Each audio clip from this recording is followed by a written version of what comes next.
Hello and welcome to this week's episode of Do London Differently. I am your co-host, Emily Langston. In this episode, we are in Croydon, which is my home borough, not where I was born, but where I currently live now. And we meet Andrea Perry, who has been driving the Green Streets initiative on Laurier Road. I met Andrea through Croydon Climate Action, and Sarah, another volunteer, was also there. She's been doing all sorts of wonderful things to help drive the initiative forward, including making lots of cakes, which is very important with any volunteer initiative, I'm sure you'll agree.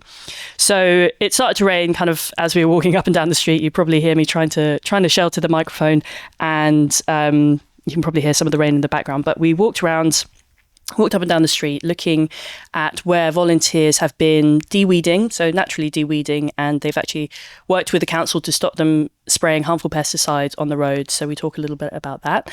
And they've been planting all sorts of wildflowers. I learned lots of names of flowers, actually. My flora knowledge, as you probably know from other podcasts, isn't fantastic. So Andrea was telling me the names of all sorts of different plants and flowers. There's lots of wonderful poppies there, which are so colourful, and cornflowers as well, which is kind of one of the main ones in the wildflower collection. So yeah, it was just really lovely to see. And we had lots of neighbours walking past and saying hello and commenting on how wonderful the street is. And it's really built community. I really felt a sense of that. I think sometimes in cities and in busy towns, you lose that sense of community. So it was wonderful to see how everyone has come together.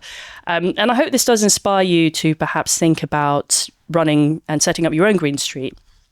It doesn't involve taking away any paving. It doesn't involve taking up any concrete. You just use the spaces that you have, and you try and work with the council to stop them spraying pesticides. And instead you can put other colourful plants in there. You bring together volunteers who can help with kind of watering and pulling up the weeds and what have you. So I think it's a really easy initiative to get on board with. It's right on everyone's doorstep. It's very accessible, and I don't think it involves a huge amount of volunteer time, and it's, like I said, it just brings everyone together. So I really hope this inspires you to think about green streets in your area. We will share some resources that the Green Streets team in Croydon put together, which can help you to work with councils and try and get them to kind of stop spraying those pesticides, and hopefully bring more volunteers together in your area. So enough waffle for me. I hope you enjoy this episode, and do share it if you can, if you're interested in it, and see you next time. London has been given the first ever national park city status. London, the world's first national park city. Come and enjoy, because life's too short, really and truly. And London, wow, what an amazing city. So, greener, healthier, and wilder. My green involvement in Croydon was when I first came here in 2014, and I got involved with the Friends of Addiscombe Railway Park, because there are lots of parks and green spaces and woodland in Croydon which have a Friends group, which is like an official Croydon entity in relationship with the Parks Department. And so I was a volunteer for them, and I think I learned from there about community green activity, which I'd always wanted to get involved with, which was great. And then in 2019, and we made a community garden, made a community orchard, we did lots of activities and had lots of events and so forth. So still remains a very active community. But then near where I live, there was a tiny patch of green land that had just become a complete wasteland and was known locally as Poo Park. And it was like, I'd had lots of conversations with people about how awful it was. None of us wanted to go in there because it was full of broken glass and syringes, and I'm afraid lots of people taking drugs and drinking and so forth. So it's quite a scary kind of, but sad. So I started putting notices on trees to say, would anyone else like to do anything about this? And talked to the local councillor as well, who interestingly had some, he'd had some ideas that maybe we should try and do something with it. And we had a meeting in 2019 in the school in a foul November night. And I thought, nobody's going to come to this meeting. But actually, there were enough people, about 12 people came, which is fantastic, saying, yeah, let's do something, don't know what we can do. And, in terms of opposition to those things, you do get people who sort of say, oh, you'll never make a difference. Oh, you'll do it. And then people will vandalise it. Oh, the dog poo will just keep going.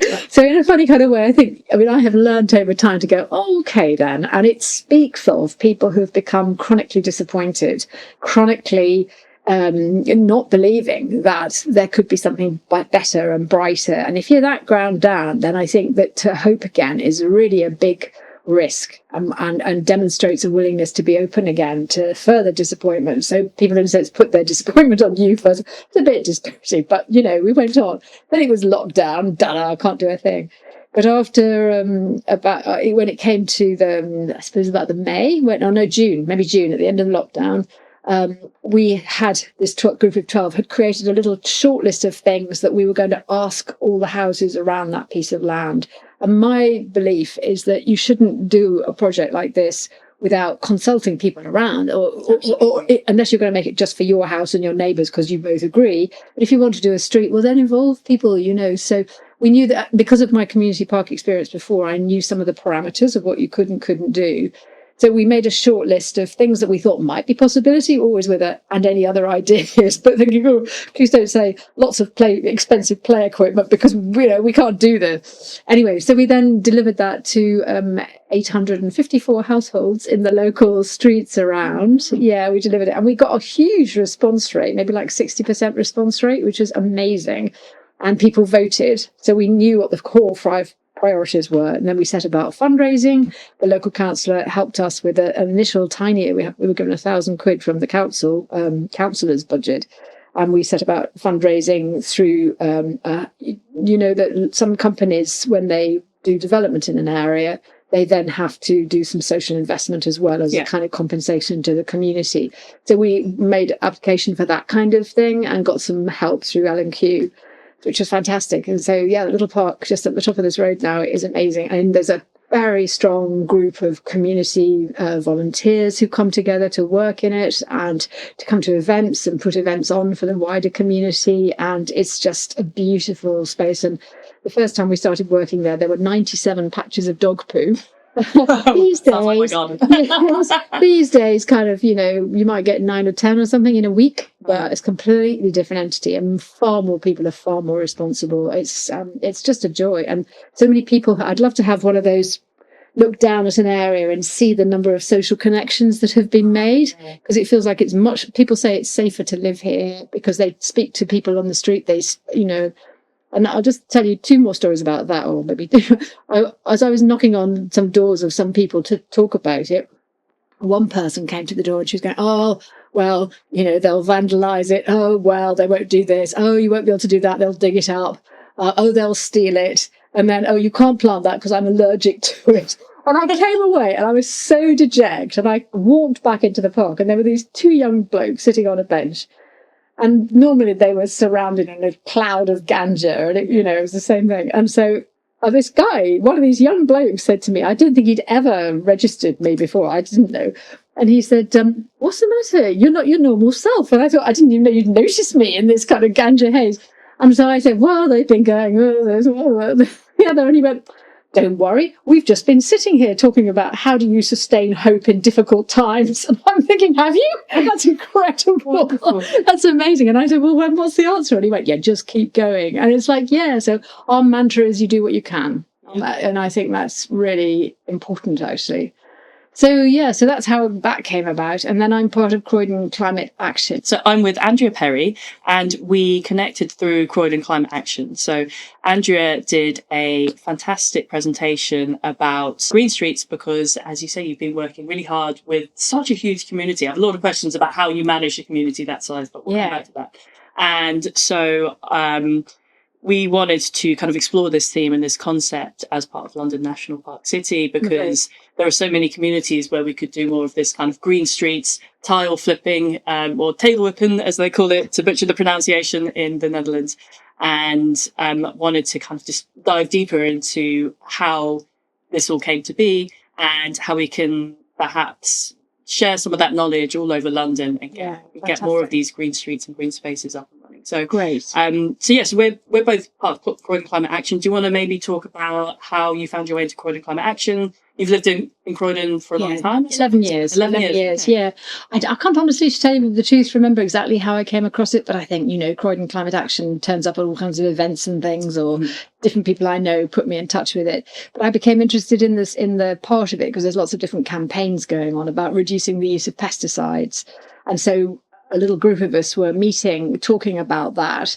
And one of the things that was suggested was this idea about green streets. So I took it on to do some research and spoke to people in Merton, Sustainable Merton, who have quite an evolved project there. Huge, yeah. With council funding. Yeah, I lived in Collier's Wood, and that was the first green council I was introduced to, and I thought, is every council like this? Yes. Well, I left, I was like, oh no, they're not. No, they're not. And so they were wonderful, but the model was not something that you could necessarily snap your fingers and recreate, because they'd had, a huge amount of money, and they have days across the whole of Merton where, 100 different groups all garden on the same day. It was like, how do we start that? So we started talking about doing pilot projects.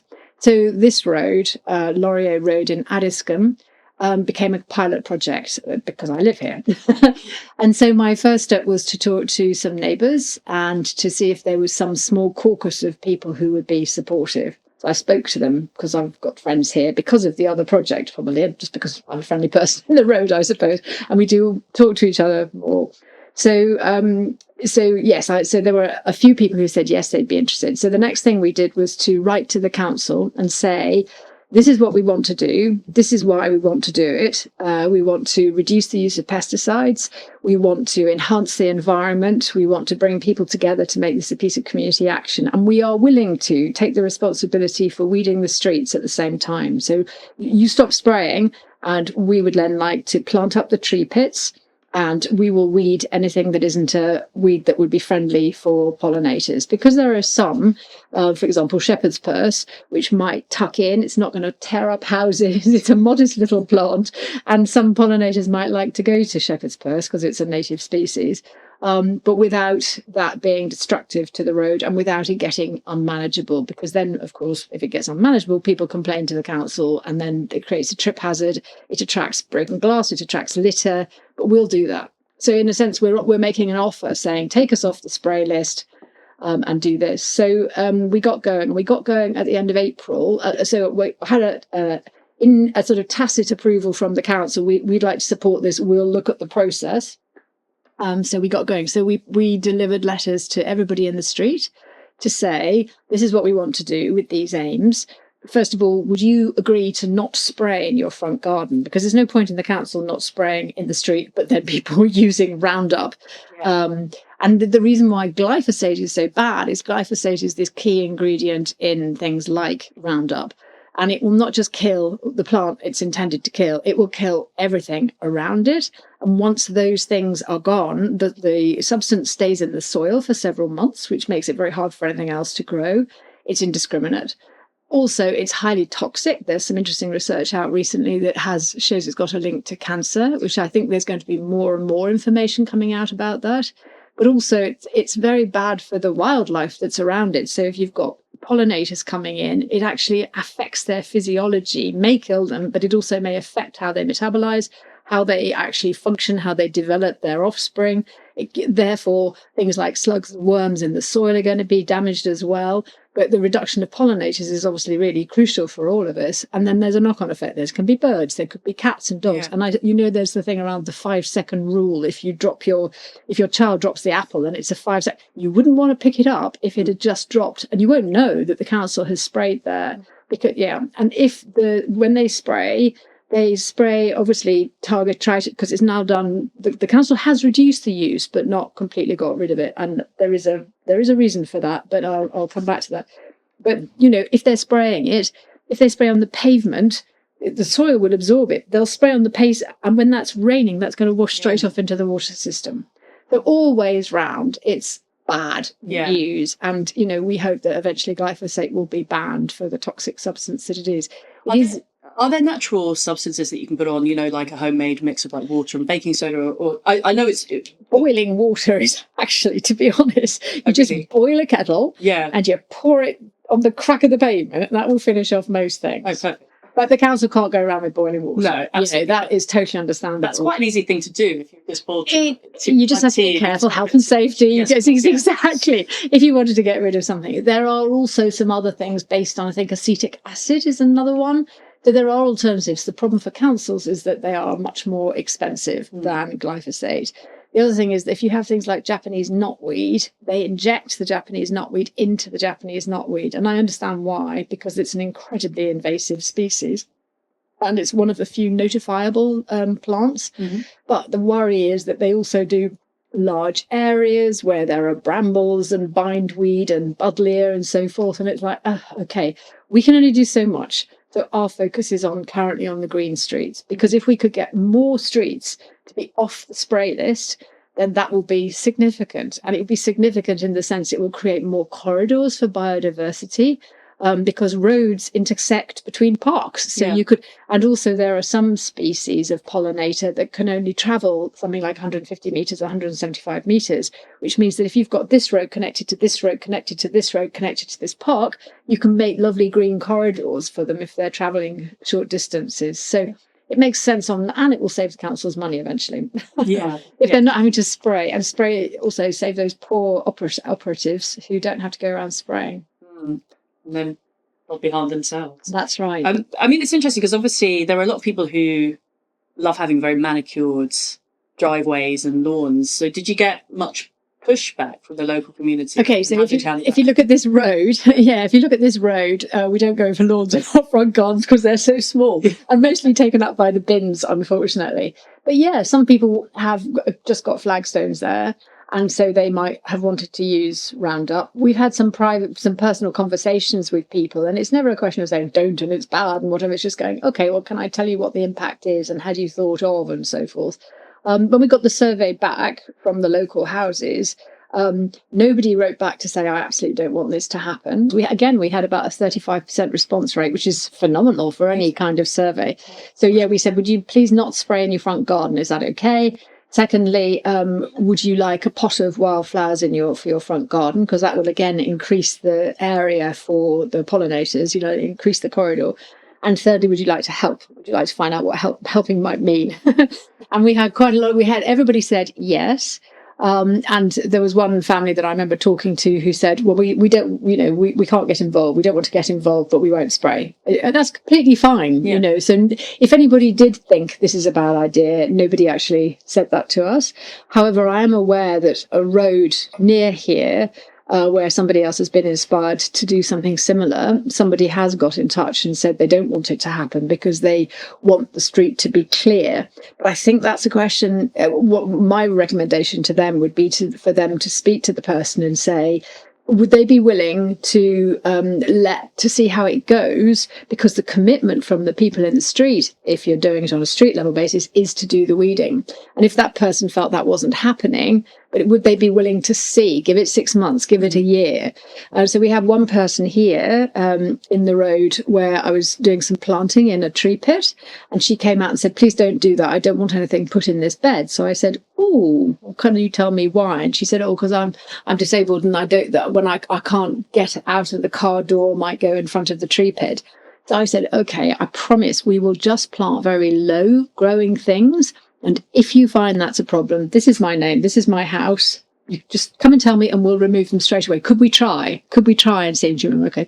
So I saw her a few months later and she went, and I said, how was it? She went, oh, it's very pretty. So it was like, great. Complaints, No complaints, because we'd honoured that. Yeah. We'd honoured it. So I think it's a question of just really trying to listen to what people's objection is. Yeah. And then saying, totally understand you'd want to be able to get out of your car. Of course you would if you're disabled. We don't want to do anything to impede that. And also my community park experience has helped me to know about things like, what does the council want? The council does not want us to put solid sides to the tree pits because that could create a tree hazard or get bashed by cars and create splinters and nails and whatever. So no solid sides. Of course, we mustn't plant anything poisonous like foxgloves or euphorbia, things like that. Poisonous, toxic, not a good idea. We mustn't plant things that are prickly. So like you can't go around planting loads of rose bushes because someone could fall. Yeah. Not a good idea. There are hawthorn trees in the street, but we mustn't plant. So we tried to think of something catchy. So not poisonous, not prickly, and not problematic. And by problematic, it means getting so big it starts pulling up the pavement or obtruding into a car. Or I don't know if you know Vinca. Vinca is a little thing which sends out long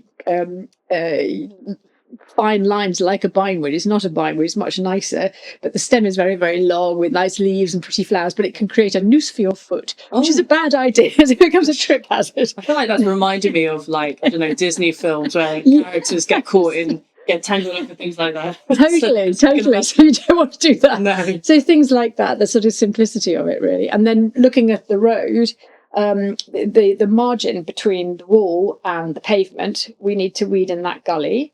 Then it comes along, and then there's the curb, so there's another gully there, and the cracks on the paving stones at the curb edge, and then in the gully between the edge of the curb and the street. So we need to weed in those 3 pages, and of course we're picking up the litter. And when we did our first group activity, we swept down the street as well, and we discovered that because it's a lot of leaf mould, it was actually quite rich. So people say, can I have this for my gardens? By all means, it actually makes quite good compost. Oh, wonderful. Yeah, so I suppose the next thing then was to start planting up the tree pits. Once people had agreed, we had a working morning, we got planting, and we were lucky because it wasn't just luck, it was planning. Because last year, the spraying happened just as the poppies were beginning to come grow. Before they flower, but to grow, all those poppies were wiped out. So we knew there was a bit of a race on to get the council to say that could they approve and then to do it. And actually the guy arrived to spray. Unfortunately, 2 of us caught him and said, because we put signs on the trees saying, this is a green street, please don't spray, in negotiation with Croydon Council. And so we said to the guy, and he said, well, has the council said yes? So knowing the council had said they in principle approved, but they kind of went, oh, yes, we've been speaking to the council. Lots of nodding. And he went, oh, OK, then he was lovely. He was really amenable. He went, OK, no problem. I'm sure it'll appear on the lists before long. Good luck. So he was very, very kind. Anyway, big cross finger. yes, like this. The very next day, we got the email from the council saying, this is your official permission and you have been taken off the spray list. Oh, fantastic. I know. That was amazing. So, I mean, a couple of things that are really kind of calling out to me is the compassion and empathy with which you approach this. And I think that's so important in any climate movement. The wrong thing is to, bash people's pushbacks, to, invalidate people's concerns and experiences. And I love how you went and you talked to the person who had concerns and you're listening to people and you're involving a really big group of people. And that naturally means you're going to have different priorities. And I think that's so fundamental with some of these things, particularly because you're a neighbourhood and you live here and you want everything to be nice. Definitely. And you don't want anyone to feel unwelcome or like they're not being heard. So I think that's a really, really powerful element of it. I suppose the next bit is obviously with the de-weeding. How are you coordinating that? Is it a WhatsApp group? Do you find that volunteer numbers are still high? Are you still able to kind of maintain that momentum? Because sometimes these ideas... Oh, always. Okay, that's good. No, I mean, we're quite young in that sense. We've only been doing this since April. But we haven't got a WhatsApp group because I think people are a bit burdened by WhatsApp groups. Yes. So what we're doing is we're just sending a note around kind of like once a month. A physical note? Yeah, a physical note. But because we've only got the subgroup now of people who have said they're interested to help. So it's only about 16 households. So we just post a note through 16 doors, which is pretty easy. And then people kind of come just a nominated time. We found a Sunday morning works best, but we have had one evening working as well. And some of us do other stuff in between. So a lot of people are watering. Unfortunately, it's been very wet this week. Hurrah. But up until then, and, encouraging people to use wastewater or runoff before it gets hot and so forth. But people have very kindly been watering the beds, which is the key thing. I think what's also interesting is in terms of succession planting, and I guess that I'm fortunate because A, I love gardening, but B, I've learned about these things over time. Trying to plant the poppies gave us an amazing quick win and everyone was blown away by it. And we actually had people coming down the street who'd never been down the street before going, what's going on here? This is, you've seen the pictures. Some of them are spectacular. So that was lovely.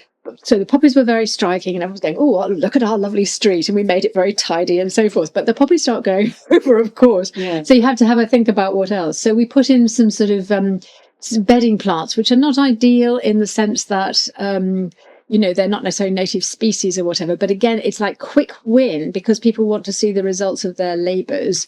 So we got some very cheap ones and, people donated bits and pieces from their gardens as well, which was great, and some cuttings.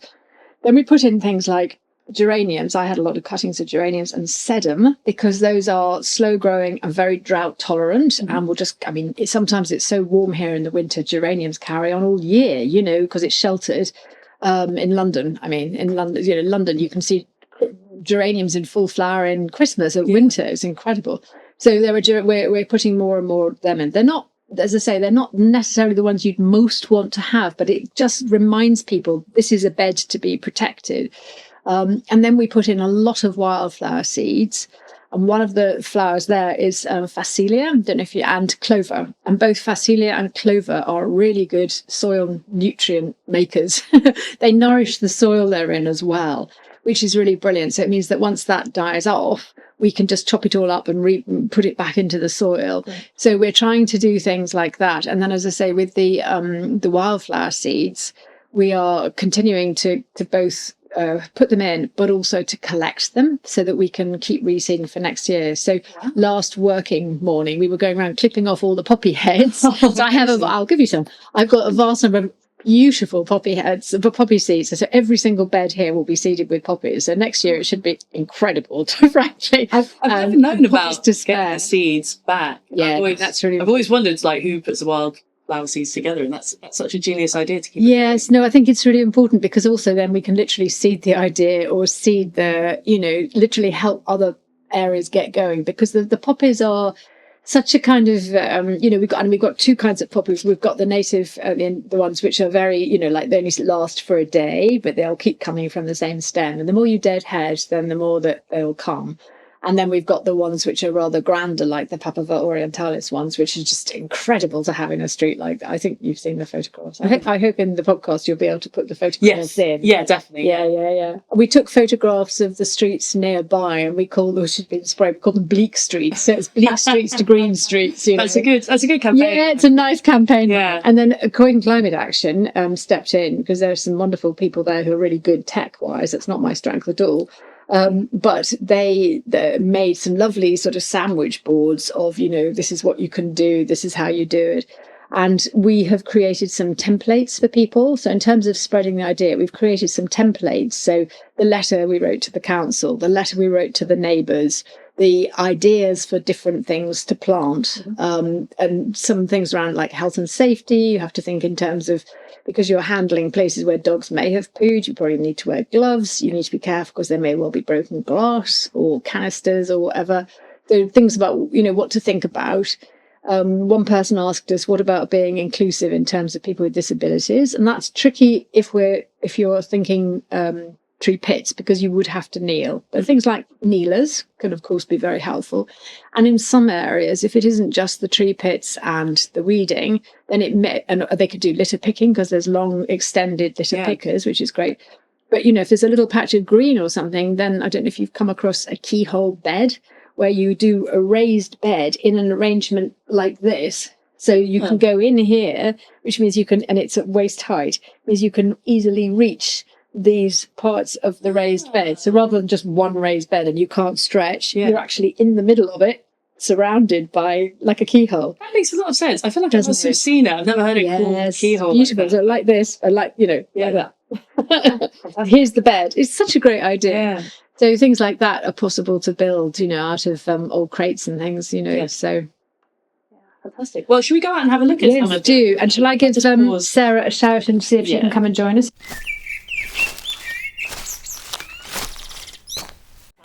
Hello, nice to meet you. I'm Emily. Nice to meet you. Hi. Sorry, it's such a rainy day. That's all right. So top. Personally responsible. Up at the top and work our way down. So I'm recording at the moment. So we've just been chatting about the kind of, everything to do with the Green Street and how it came about and all the wonderful volunteers that make it happen. But so you're a volunteer with Green Street. So yes. Tell us about yourself. I've known Andrea for a while, and we had some interesting conversations about wanting to have more biodiversity, and also getting rather upset that we'd planted some poppy seeds and then the street got sprayed and we didn't get any poppies. So we started talking about that, and then Andrea really decided it would be great to request that the street didn't get sprayed, and from that this kind of idea grew into looking at the tree pits and planting them up and developing them and getting support from the rest of the road to join in that and to support it. Oh, fabulous. And you've lived here for a long time, have you? Over 20 years. Oh, wow. Yeah. Oh, So gosh. longer than I anticipated. It's always the way, isn't it? Yeah. But once you find a happy place, you want to stay there, I guess. Yeah. Yeah. So we're just coming up to the top of Laurier Road. So Laurier Road is the first and only road in this area that is a green street? Or... Yeah, as far as we know. Yeah. An official one, anyway, that's officially been taken off the council list to spray, yes. So we're at the first tree on the road, and you can already see that it's looking pretty vibrant. Do you want to talk us through what we've got here? So we've got We've got helianthus, which is really wonderful. They're sort of like the flagship flower at the moment, the yellow ones, and they're lovely because they'll just keep growing. But the wonderful thing about them as well is they'll self-seed, which is really great. And then the blue cornflowers there, they are obviously wildflower seeds, some of the ones that we've planted. The geraniums, which gave colour really quite quickly, didn't they? Yeah, They'll keep coming up as well. And then there's clover here too, and this is Phacelia. And I've discovered from doing this that actually you can deadhead Phacelia, so it does keep growing, which is wonderful. I've become an inveterate deadheader, actually, anything that's there. And that's the one that can really help to enrich the soil. And this is another kind of clover. So obviously it's going over at the moment. This was a bed which was full of red. Oh, it was fantastic. It was absolutely glowing. Yeah. At the end of the road, you'd come out of your house and I could just see it from, I'm right down the far end of the road. Yeah. You could just see it glowing red and it was just so beautiful. Yeah. And people were walking past the end of the road and admiring it and asking us about it. Yeah, which is a great Just flag, really. Yeah. The other really nice thing here, because one of the two guys who live on this side of the road, they were watering it every day, and they're out here at 6 o'clock in the morning watering in that great heat. Oh, wow. And they said at 6 o'clock in the morning, this was full of bees. And I think you counted 18 bees on something at one point, didn't you? Which was just amazing. Yeah. Yeah. So before this was a green street, what would this have looked like right here? Well, if it had been sprayed, it would just be whatever vegetation had been in there, just kind of like yellow and depressed and lying on the ground. Otherwise, it's just rubble, and the rubble attracts bottles and cans and litter, and obviously some weeds come up through it. And occasionally some of those flower a little bit, you know, like some of the sort of, if we go down the street, I can show you a couple of ones we've left that are flowering. But basically, just nothingness really. Very bland. Yeah. And did you have to increase the size of the area? Did you bring up any concrete or tiles, or did you? No, we didn't take up any concrete. No. It's a lot of work, but also it's not really within our remit to do that because we might be using, underneath there might be a pipe or something. Oh, It's that's not true. a good idea. Yeah. We did add some compost though. And also you can see that bit of earth there, that's actually from where we were cleaning out the gullies, because it's not bad soil, because it's all leaf mould. And do you want to say about what was happening here, Sarah?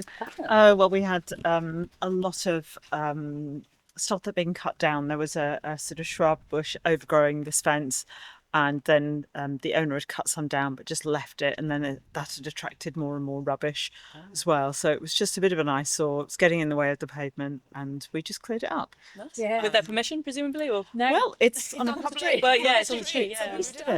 Yes. And then they came and did it themselves, which was wonderful. And I think what's been fantastic is that when we've done this, I think there's been a decrease in the amount of litter that's dropped. Unquestionably. Yeah. We which call that is the really broken nice windows to see. theory, don't we? Yes. Yeah. Yeah, the zero tolerance kind of thing. Yeah. It's really worked. And there was also a lot of fly tipping down the side. Yeah. But again, we weeded it, as you can see. There's not a lot. I mean, there are a few things coming here, but it's nothing in comparison to how it was. Yeah, absolutely. I'm just going to take a picture of this sign, the one that says the Laurier Road biodiversity-friendly green street. People in our road. Oh, They do. We're doing a podcast about this green street for London National Park City. Good idea. What do you think of the improvement of the streets? I think it's wonderful. What have you noticed particularly? It's just cleaner. It's just cleaner. It is. Very nice. So yeah, I was just looking at the sign here. So there's signs on every tree along here that says Laurier Road is proud to be a biodiversity-friendly green street supported by Croydon Council. And this tree pit has been planted with flowers and seeds. Please do not spray. And that is on agreement with the council. But just in case anyone comes along with their harmful weed spray. Enthusiastically, so we weeded all down here, and we tidied the litter, but then we got the local council to help get rid of all the fly tipping, so people are like, it's gone, and it must have been there for about 4 years. Yeah. So yes. Did it get worse over lockdown? the fly tipping? Did you find it? I mean, Croydon is a notorious flight Yes, tipped place, yeah. isn't it, really? So I don't know. Yes, so this one, for example, in this bed, this is what you might call a weed. But it's got this nice yellow flower at the top. It's very prickly, but now it's going to get into, it's low enough, it's not going to become a hazard.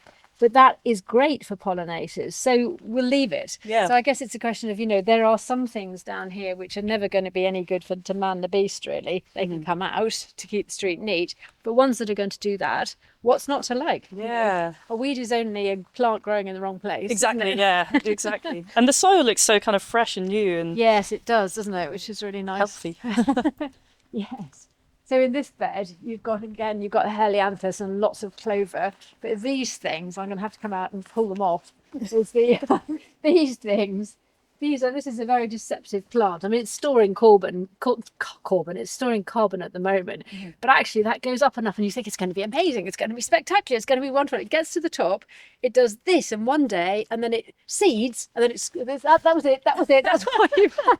So it's like, you're gonna go. I'm not having you in our bed. We don't want these in every bed, but of course they're responding to the fact that this bed is being beautifully maintained and watered. Oh wow.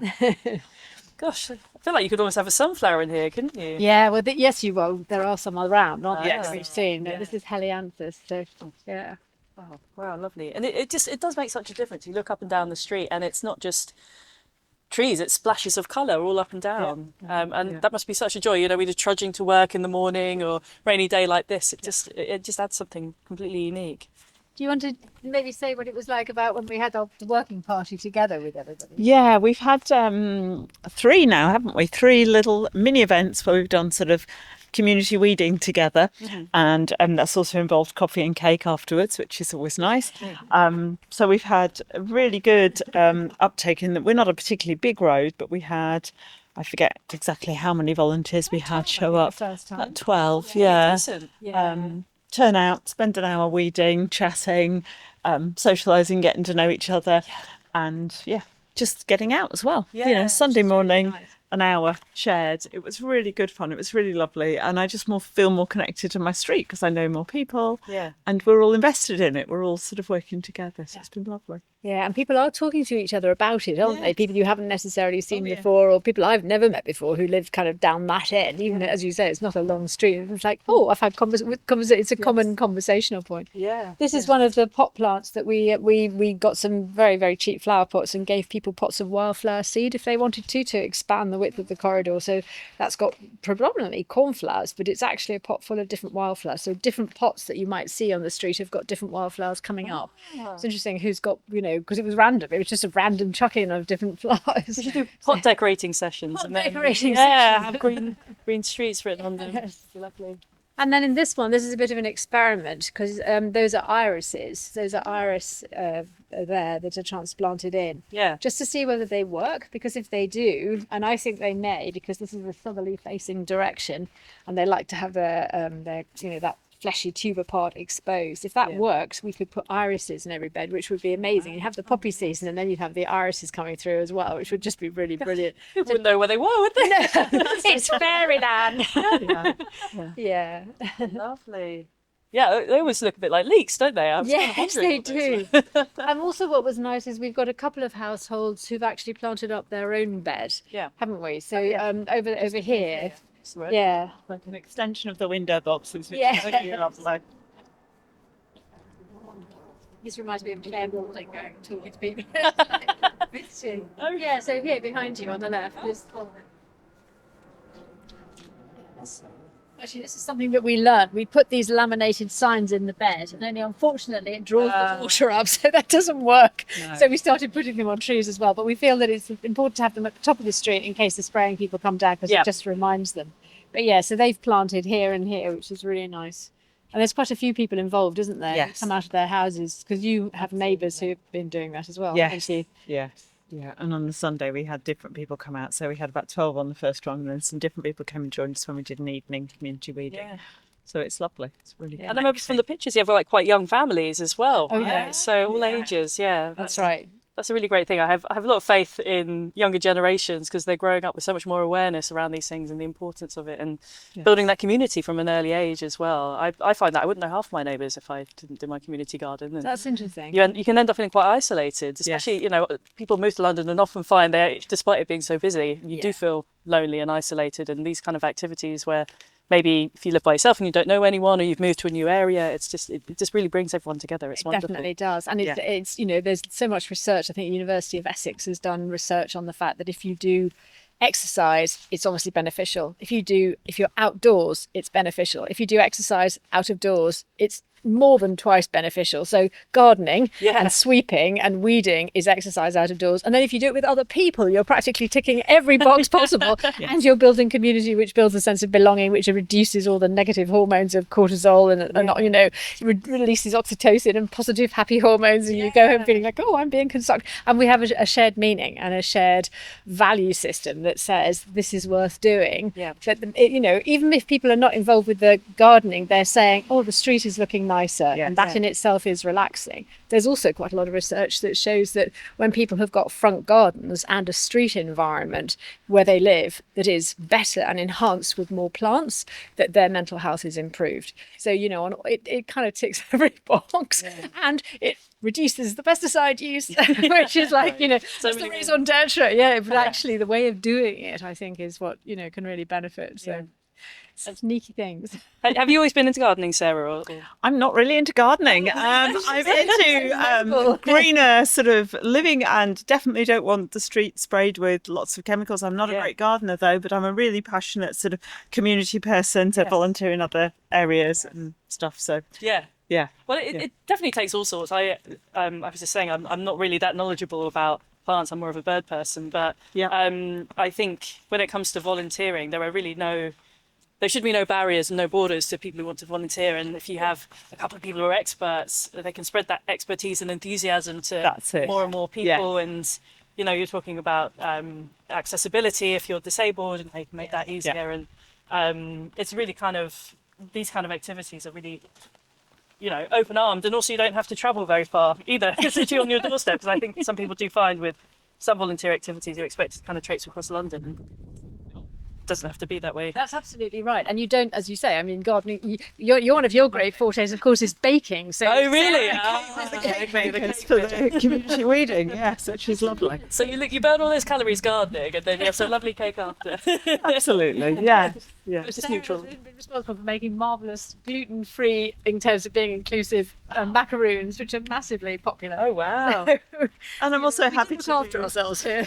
Delivery of little letters around, so we know when we're meeting, which is good. So there's always lots of tasks, and people can get involved in lots of different ways. It's not about having to be knowledgeable about the plants, really. It's are we out? Are we connected? Are we working together to make the street a nicer place, really? Yeah, that's fantastic. And do you have to do any kind of funding? So you're sort of self-funding? Well, we're self-funding at the moment, but my hope is that now that I haven't said this to you yet, but what I really want to do is to do a survey again of the street to ask people about what's it done for you, basically, this project, and all the sorts of things we've been talking about, and using that to then, as a basis, because I know how the fundraising things work from my experience with community parks, to apply for funds for several reasons. One is it would be nice to have permanent, not handmade laminated signs, agreed with the council as to what it would say, little signs in the bed. Like plaques. And, little tiny ones that are discreet and pleasant and so forth, but the little things. Then secondly, it'd be nice to be able to get some bulbs, because it would be wonderful to be able to have some spring flowers coming up, because we do have to be realistic that interest will go if there is nothing in the beds. So if there are bulbs, they can be self-sustaining. So to get some winter cover, maybe heather as well. So I would like to get some money for that, but also to help us at Croydon Climate Action to spread the word further afield, really. As you know, in terms of what we want to do next, we hope that the roads that are around this one will get the idea. Cross-pollinate. We'll cross-pollinate. The idea will pollinate, exactly. The seeds will be seeded further afield. We'll go around with our gorilla poppy seeds to other roads as well. So we hope that will happen, because it would be marvellous for the roads around our little park at the top to all be spray free, because then it would become a zone. I know in Wandsworth they have a zone like that. It's called Green the Grid as a project. So I would love to have this little zone, and then it becomes a sort of exemplar zone. If people come to these roads and kind of go, whoa, what's happening here? Then it may be seeding the idea, to go elsewhere. That we've also got 2 schools very, very close. So it'd be great if we can get them involved as well. So that would be one of the ambitions, really. But then the other side of it is that other people through Croydon Climate Action have got to hear about this project, and they are asking for the templates of how we did it, how we've gone about it, any ideas and guidance. And we're hoping, as the pesticide group of Croydon Climate Action, to see the idea for other people to do the same thing or differently. And some people have quite rightly said, but what happens if I'm in a long road? What happens if my neighbours disagree? What can I do? And so we're starting to talk to the council about, would it be possible to, for example, have something just like on the wall outside a house to say, please don't spray here. And so if the contractor saw, it's got to be very visual, because you can't expect the poor contractor to be looking up a chart going, does number 23 Logs Road doesn't want to be sprayed? I mean, that's hiding to nothing. But if it was like an obvious thing where everyone was told, you need to put it here to be seen, like a little, like a red, I don't know, a place thing, no spray here. But you know what I mean? Something that people, that they would know what it was. Then that might help, so that if it's only a few houses that want it done. But of course, the other thing people can do is, if you don't want to be sprayed outside your house, you could just weed. That's the thing, because then they've got nothing to spray. So there is that to do as well. But if you've planted a tree pit, maybe a standard sign that everybody could have. So I think applying for funds could be a next step.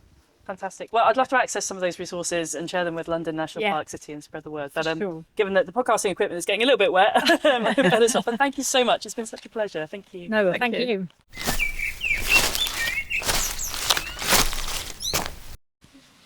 So we've just picked up a poppy. I suppose that seeded quite some time ago, did it? Because it's set. It's what we call set. If you pick them when they're green, the seeds won't be set, and you can't just dry them and set them. You need to leave them on the plant. The second thing is, when you pick them, keep them upright until you've got your piece of paper ready, and then tip them in, and you'll find the seeds just fall out. They're pouring out. There's lots of them. And then the third thing is to remember to keep it in paper, not plastic, because if you have it in plastic, they may rot because they may capture any moisture, whereas in paper, look, you've got loads in there. In paper, then you've got a much greater chance of them drying out, and you do need to let them dry. But some bread if you wanted. Or... bad idea. No, these are not necessarily the edible ones. Oh right, okay, that's good to know. In your cake, No, but the thing to do really is to just get them in the soil as soon as you can. To be honest, don't just preserve them. Right, if I put that in your pocket, you can just dry it up and do it the same way. Hang on. Right, there you go. I've got stashes of poppy seeds in my pocket now, which is wonderful. So these are 2 of our volunteers. Hi. This is Emily. She's making a podcast about our work in the street. You're going to be famous. Do you want to just say a line? Just give us a line. That would be nice. Have another voice. It's raining. I got to go in, and I've been out all Just say one line about what it's been like to work together. Sure. Working on the street has been fantastic with the community. We met a lot of new people, a lot of friendly people. And can't wait to do it again. Yeah, good. There you go. Keep you in the rain with your shopping. They didn't want us to do anything else, but the tree had been taken away from the pit here, so they've planted up some alpines, which is really nice again, because it gives a variety. It's nice for the biodiversity and things, because they've got some more interesting things to come and see. I think that's Edelweiss, which is lovely, and all of those are scrambling plants which will grow laterally. Oh wow! Which, but they wanted to do it themselves, which is lovely. Oh, hello, Michael. Hello, how are you doing? Oh, good. Nice to see you. This lady has come to talk to me in the street about what we've been doing, about making it nicer in the street. Oh, good. Yeah. What do you think about what we've been doing in the street? So far, good. Yeah. Good. Yeah. You're going to have some flowers in your garden, aren't you? On the wall, which is what we hope to. Those, the daisies? Yeah, it's called Helianthus. Yes, they're lovely, aren't they? It's really nice. I've already asked for seeds. Yeah. I've got some already. It's great. Oh, good. Thank you. Get home safe. Bye-bye. Oh, it's a busy road. It's lots of activity. I tell you, you can't do anything here now because I cannot leave the road. I can't walk out without being spoken. Oh, it's marvellous. Celebrity. Absolutely marvellous. It's all saluted. Do you know, there's one person who salutes me. It's really? Yeah. And I was walking with Sarah one day and somebody walked past and saluted me and she said, "What's that about?" And I said, "Well, it's what you expect, really." It's just teasing. Oh, we should get you a National Park City Maker t-shirt, I think. Oh, definitely. Be worthy of it. Yes, a t-shirt. Now, it's just funny. It's just because we are all getting involved with each other. People are meeting each other and it's wonderful. People can feel less isolated. Yeah, absolutely, definitely. Yeah, so this is what was the little Poo Park. Oh, wow. So this is the Poo Park. We were talking about this right at the start. So what's this park called? Dartnell Park? Dartnell Park. Okay, Dartnell Park in Addiscombe. No, would you? No, we've got, so we'll have to describe it for the podcast. We've got some lovely colourful benches here in the middle for people to sit on. There are some raised beds. This one's been adopted by the nearby school. Which is Adopted really by John Wood School. And we've got all sorts of lovely plants in here. We've got some mint in here. We've got some lavender. Oh, yeah. Wow. Lily, petunia. Scabious. Yeah. And then you can see it's really green all the way back. Not the barren park that it was before. Definitely. Not at all. And we've got 7 fruit trees. We've got plum, apple, and cherry, which is really lovely. We've got sunflowers, obviously growing. Yeah. And these benches are kind of put in a very conversational way. Oh, yeah. And this was specifically put into the taste for hopscotch, precisely. Well, we had this reed tiled, and because we raised the money for the benches, we raised the money for this. We raised the money for the mobility pass, which means that people can, people in a wheelchair can get all the way right up to the top, which they certainly couldn't before. On the day that it was completed, I was outside and I saw a guy in an electric wheelchair. I said, "Please come back and see the park." And he went, "Oh, I'm actually going up to Croydon." So I said, "First of all, please come back and see the park. We want it trialled." So I kidnapped this poor man in his electric wheelchair. But actually he said, "Oh, I'll come back. It's lovely." And when was this finally finished? That was... well, it's obviously ongoing because we're doing the work on it. But it was officially opened again as Dartnell Park in the autumn of 2022. Oh, wow. Yeah. We'll have a quick walk around in the rain. Yeah, sure. Still looks wonderful. So we've got a couple of water butts here. Yes, absolutely. It's great. Were they donated or acquired? Again, people are incredibly generous. Yeah. And when we do events, we have a very, very popular plant stall which helps to raise money via donation as well. Yeah. This is known as the Wiggly Path, which we maintain. And the reason we put this in is that if you oh dear, there's some dog poo, but occasionally it happens, I'm afraid. But we clear it up and volunteers can pick it up at the bags. I can clear that up after. Okay. So, thank you very much. So the Wiggly Path is around this, and we created it originally so that people didn't go too close under the trees, because if that happens, then the ground gets compacted around a tree. So it's really important that you make a distance. But actually, it's become a feature in itself. And if you put a small child on this, or a dog or a cat, they will run up and down this path out of preference now, which is really fun. So we have the Wiggly Path on one side and the mobility path on the other, which means you can be careful. You can get in and out the whole distance. And these are the helianthus again, which is just beautiful. And we've got irises here, which is very nice. The irises are multiplying massively. These were some of the original ones were donated by somebody locally in his garden. He doesn't come and work in the park, he doesn't volunteer, but he hardly ever comes here, but he saw what we were doing and he wanted to help. That's what's so lovely. And we have one chap who used to come to the door to the gate of the park, but say he couldn't come in because a family member had passed away and it made him too sad to come into the park. So he didn't want to come in. But gradually, little by little, he's come in, and gradually he's become a real friend of the park, and we love seeing him. And it's, he feels he's part of it now, which is really marvellous. And that's a native species hedge. We've got 2. So we planted little whips of hazel and hawthorn and dog rose and gelder rose, and some holly and some blackthorn as well in that hedge. So it's been fantastic for birds, and there are lots of hips and haws and berries and nuts. We have hazelnuts in this park. Yeah. So, oh wow. Which is incredible. Ones that aren't nabbed by the squirrels. Or... Exactly. Well, we've never eaten one. Yeah. And over there there's a tiny pond, which is very nice as well. So that's really look at that. There's a tiny pond. Oh, tiny. We've been doing a lot about ponds, been interviewing with Pond Life as well, and it's just so fantastic for biodiversity. Yes. So you've got quite a lot of pondweed in there. I can see you've got every weekend somebody maintains it and removes some of the weed. But there's lots of good plants in there. And she's just put down some straw as well. Yeah. There's a particular kind of straw, isn't there? So we're getting rid of that. Have you had frogs? We had tadpoles. Tadpoles. We have seen.